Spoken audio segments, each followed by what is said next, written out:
Ақтөбеде 41 орта арнаулы оқу орны бар. Олардың тең жартысында студенттерге арналған жатақхана жоқ. Ал колледждердің материалдық техникалық базасын нығайту үшін бөлінген бюджет қаржысы мақсатты жұмсалмаған. Бұл туралы облыстық мәслихаттың кезекті 23-ші сессиясында тексеру комиссиясының төрағасы Сағат Еңсегенұлы мәлімдеді.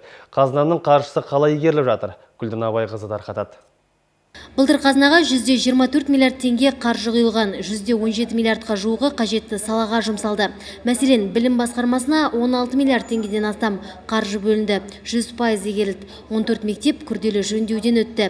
7 колледждің материалдық техникалық базасы нығайтылыпты, ал 26,4 миллион теңгеге оқулықтар сатып алынды. По программе социальной поддержки инвалидов выделено 126,3 миллион теңге. Денсаулық саласына бөлінген қаржыда толық игерілді деп айтуға болады. Шалғай ауылдардағы 18 медициналық нысан күрделі жөндеуден өтті. Облыстық аурухана, 12-ші мөлтек ауданындағы емхана, 9 дәрігерлік пункт пайдалануға берілді. Бөлінген қаржы алдымен игерілді ме, екіншіден мақсатты жұмсалды ма? Тексеру комиссиясы осы жайттарды бақылауға алады. Өйткені қазынаның қаржысы көрінгеннің қалтасында кетуі ғажап емес.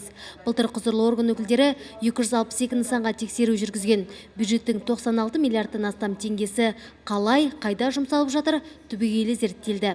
Нәтижесінде 1 миллиардтан астам сома мемлекетке қайтарылды. Мемлекеттік мүлік туралы заңына қайшы білім басқармасына қарасты 17 кәсіпорындарда және жұмыспен қамту, үйлестіру және әлеуметтік бағдарламасына қарасты 2 мекемеде көлемі 81,9 миллион теңгеге алынған мүліктерге жергілікті атқарушы органның коммуналдық меншігіне бекіту туралы шешім қабылданбаған. Мемлекеттік сатып алу заңының талаптарына сақтамағанына байланысты білім басқармасының комиссия мүшелерінен 2,9 миллион теңгені мемлекеттік сатып алу конкурсына қатысуға айына жекешеленген серіктестіктің ұсыныстарын қайтарып тастаған.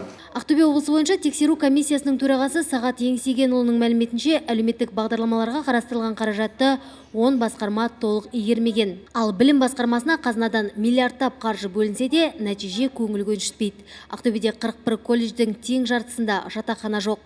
Ол аздай кез келген ғимаратты жалға алып, білім беріп жатқан оқу орындары көбейді. Олардың материалдық техникалық жабдықталуы сын көтермейді. Олқылықтарды жою үшін бөлінген бюджет қаржысы да мақсатты пайдаланылмапты. Медициналық гуманитарлық колледждерде студенттердің тығыздығы жобалық қуаттылығынан 2 есе ашылып отыр. Яғни 2 мезгілге оқыту жүргізіледі. Барлық бақылаумен қамтылған колледждерде 2011-2012 жылдарға электрондық оқыту жүйесі енгізілмеген. Ұсынылған мәліметтер бойынша жатақханада орындармен қамтамасыз етілген студенттер саны 2987. Бұдан басқа жатақханаға мұқтаж студенттердің саны 953. 2010 жылдың басында 5 колледжге пайдаланылмаған 86,6 миллион теңге қаражат бақылау барысында бюджеттің кірісіне қайтарылды. Сессия жұмысында халық қалаулылары бұдан өзге өңірдегі дене шынықтыру және спорт саласын дамыту жайын талқылады. Облыста 3 кәсіби спорт клубы, 6 аула клубы бар. 28 балалар мен жасөспірімдердің спорт мектебі жұмыс жасайды. 50 метрлік бассейн іске қосылды.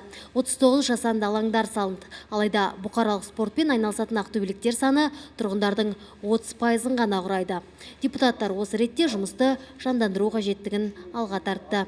Гүлдана Байқызы, Анарбек Ідірісов, Қазақстан, Ақтөбе.